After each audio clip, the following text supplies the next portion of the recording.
Good morning. Good morning sir. तो आज हम स्टार्ट करेंगे पेंसिल पिच और एचएलवी के बारे में। एचएलवी क्या होता है? Human life value. और पेंसिल पिच लाइफ लाइन होती है। वर्कआउट कैसे करते हैं लिख के देखेंगे हम पहले। पेंसिल पिच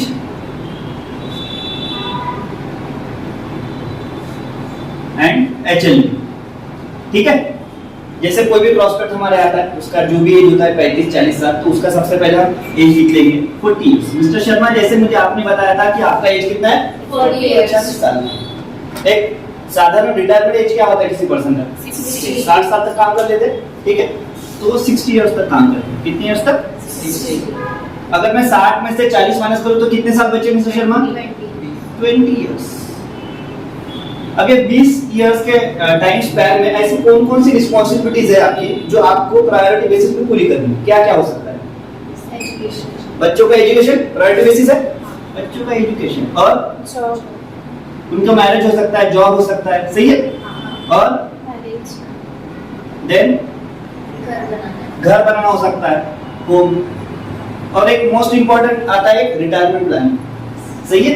आप कोई भी फैमिली नहीं चाहती है कि मेरे रिटायरमेंट के वक्त मैं अपने बच्चों पे डिपेंड हूं, इसलिए रिटायरमेंट प्लानिंग भी मस्ट होती है, सही है।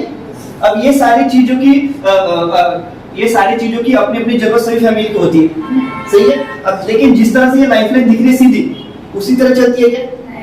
अप्स एंड डाउन तो आते ही रहते हैं, आते कि नहीं आते? ये सारी चीजें किससे पूरी हो रही है? पैसों से, इनकम से। तो ऐसा किसी परिवार के साथ क्या हो सकता है जिससे इनकम आना ही बंद हो जाए? क्या हो सकता है? सही कहा आपने। कोविड में देखा, अगर हमारी जॉब चली जाती है तो काफी दिक्कत परेशानी होती है। अगर हमारी जॉब चली गई तो जॉब लॉस हो गया, या फिर बिजनेस लॉस, सही है। और क्या हो सकता है?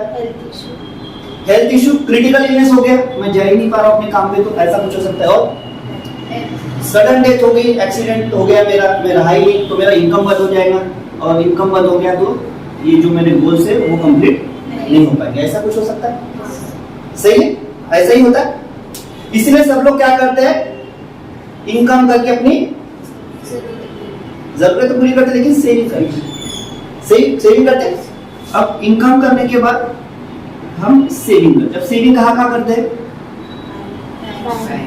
बिल्कुल सही कहा, बैंक में और पोस्ट ऑफिस और शेयर मार्केट और म्यूचुअल फंड करते हैं। और इंश्योरेंस भी करते काफी लोग। कोई प्रॉपर्टीज लेता है, कोई गोल्ड लेता है, अलग अलग तरीके, सही है। इसीलिए हमारे इंश्योरेंस सेक्टर में एक छोटा सा 1000 लोगों का सर्वे किया गया था। क्या किया गया था? जिसमें 3 फैमिलीज आ गई। कितनी फैमिलीज? उनको नाम दिया गया A family, B family and C family.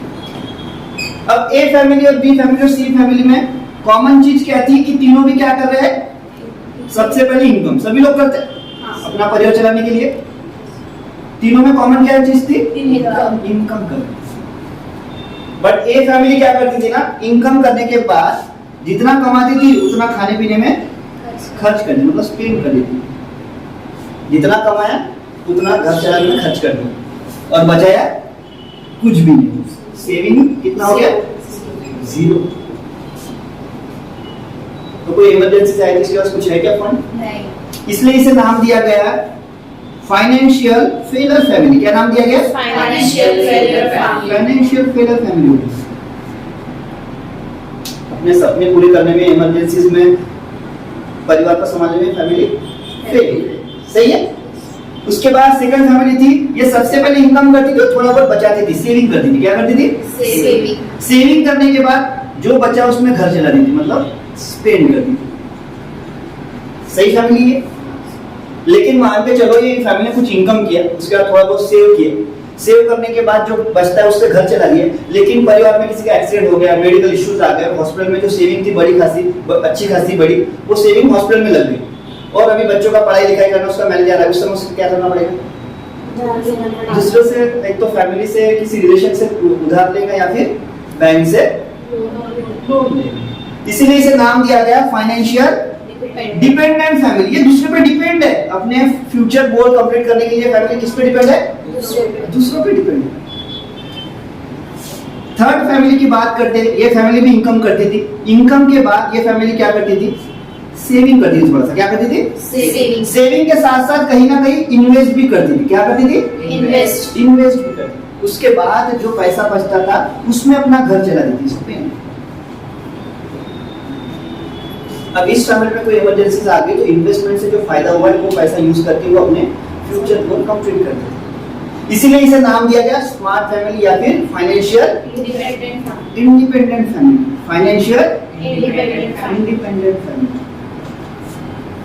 Mister Sharma, अगर मैं आपको पूछूं आप कौन सी फैमिली में आते, ए फैमिली, बी फैमिली या सी फैमिली?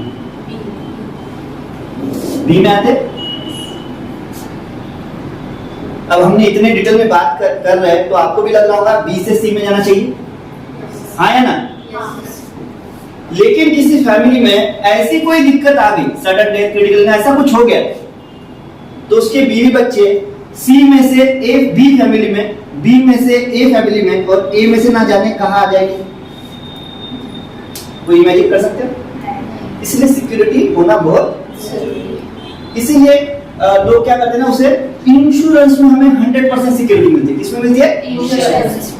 अब इंश्योरेंस का कांसेप्ट कहां से है पता है आप लोगों को? इंश्योरेंस कैसे वर्कआउट करता है ये पता है आप लोगों को? नहीं पता? एक छोटी सी स्टोरी के साथ समझाऊंगा आपको। एक छोटा सा गांव था, क्या था? छोटा सा गांव जिसमें 1000 फैमिली रहती थी। कितनी फैमिली रहती थी? 1000। अब ये गांव की खासियत क्या थी ना, इसके आजू बाजू में नदी थी। क्या थी? एक विलेज है, विलेज में कितने का घर है? 100 पकड़ लेते हैं राउंड फिगर। कितने घर है? 100। आजू बाजू में नदी है और यहाँ पे 100 घर है। और ये गांव को चला रहा था एक मुखिया, जो मुखिया होता है, सरपंच होता है, वो चलाता था। अब हर साल जब बारिश आती थी, हर साल का था, हर साल जब बारिश आती थी तो एवरेज 5 घर बह के चले जाते थे। कितने घर? एवरेज था ये, 5 घर बह के जाने। वो 100 में से किसी को पता नहीं था कि किसका घर बह के जाने वाला, सही है, लेकिन ज्यादा सबका था। और एक घर को बनाने का खर्चा था 1000 रुपए। कितना? 1000। तो 5 घर का कितना हो गया? ये 5000 का बर्डन किस पे आता था? गांव के मुखिया पे, कि गांव आपने बनाया है तो आपको रिस्पॉन्सिबिलिटी गांव को संभालने की। तो ये हर साल का था, तो मुखिया ने क्या दिमाग लगाया कि हर साल 5 घर बह के जानी है, हर साल 5000 6000 रुपए लगना ही है। तो उसने क्या किया, सभी घर वालों से सिक्योरिटी के तौर पे 50-50 रुपए कौन देंगे? कितने? 50 इंटू 100। कितना जमा हो गया? अब जो भी घर चले गए उसमें 5000 उसने बांट दिए 5 लोगों में। मतलब 50 रुपए में मैंने 1000 रुपए की सिक्योरिटी कर दी। कितने की? एक दिन तो मेरा भी घर जाना है ना, लेकिन कब जाना है पता नहीं। और तब मुखिया की हालत खराब है, उसने मुझे पैसा नहीं दिया तो मैं भाग लूंगा। इसलिए 50 रुपए में सिक्योरिटी खरीदना कभी भी अच्छी बात है। समझ गए? इस तरह से इंश्योरेंस वर्कआउट करता है। ठीक है, अब ये तो हो गई लाइफलाइन की बात है। किसकी? अब हम जो नेक्स्ट कंसेप्ट है जिसे कहते हैं HLV, क्या कहते हैं? ह्यूमन लाइफ वैल्यू, उसकी बात करेंगे। किसकी बात करेंगे? ह्यूमन लाइफ वैल्यू के बारे में। अब ह्यूमन लाइफ वैल्यू होता क्या है? HLV। अब जैसे अगर मैं आपको पूछूं, हमें ऐसा क्लाइंट से पूछना है, प्रोस्पेक्ट से पूछना है, लेडीज से पूछो, जनरली हस्बैंड वाइफ अगर दोनों साथ में बैठे हैं तो लेडीज को पूछो। जैसे भाभी मैं आपको पूछूं ये पेन की कीमत कितनी होगी तो क्या बोलोगे आप? 20 रुपए। कितने? 20। बिल्कुल सही है, 20 रुपए। और ये डस्टर की कीमत पूछूं तो कितने का होगा? 25 रुपए। 25-30 रुपए का होगा, सही है। जैसे आपने बताया मुझे कि ये वैसे ही हर एक इंसान की भी वैल्यू होती है। जैसे आपने मुझे बताया कि ये पेन की कीमत 20 रुपए, डस्टर की कीमत 25-30 रुपए, तो भाभी आप मुझे बता सकते कि भैया की क्या वैल्यू? आपके लिए तो अनमोल है वो, सही है। उनसे बच्चे, परिवार सब कुछ है, उनका वैल्यू हम काउंट नहीं कर सकते पैसे से। लेकिन एक इंसान का, एक व्यक्ति का, उनके परिवार के लिए एक फाइनेंशियल वैल्यू होता है। क्या होता है? फाइनेंशियल वैल्यू, उसे हम HLV कहते हैं। जैसे मिस्टर शर्मा आपने मुझे कहा था आप मंथली कमा लेते 40,000 रुपए, सही है। 40,000 रुपए आपका मंथली इनकम, सही है। तो इसमें से मिस्टर शर्मा अगर मैं आपको पूछूं खुद पे हर महीने का कितना खर्चा कर देते हैं आप? सेल्फ एक्सपेंसेस, इसको सेल्फ बोलते हैं। जैसे गाड़ी का पेट्रोल हो गया, आपके जो भी छोटे मोटे शौक होंगे वो पूरा करना होगा, ये महीने का कितना लग जाता है आपको? 5000 लग जाता होगा। 5000 पर्सनल खर्च में हो जाता होगा पूरा 5000 रुपीज, ये हमारा सेल्फ खर्च, सही है। भाभी मैं आपको पूछूं, आपको परिवार चलाने के लिए महीने का कितना लग जाता है, जिसमें बच्चे का ट्यूशन हो गया, राशन पानी हो गया, महीने का सब कुछ आ गया उसमें, महीना कितने में घर चला लेते हैं? 20,000 लग जाता होगा, 15 से 20,000 रुपए, 20,000,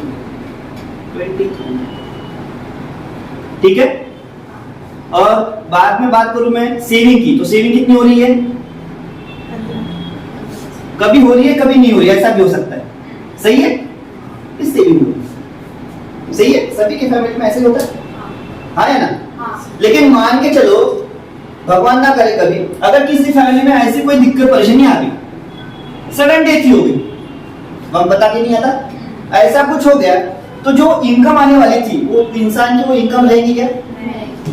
इनकम नहीं।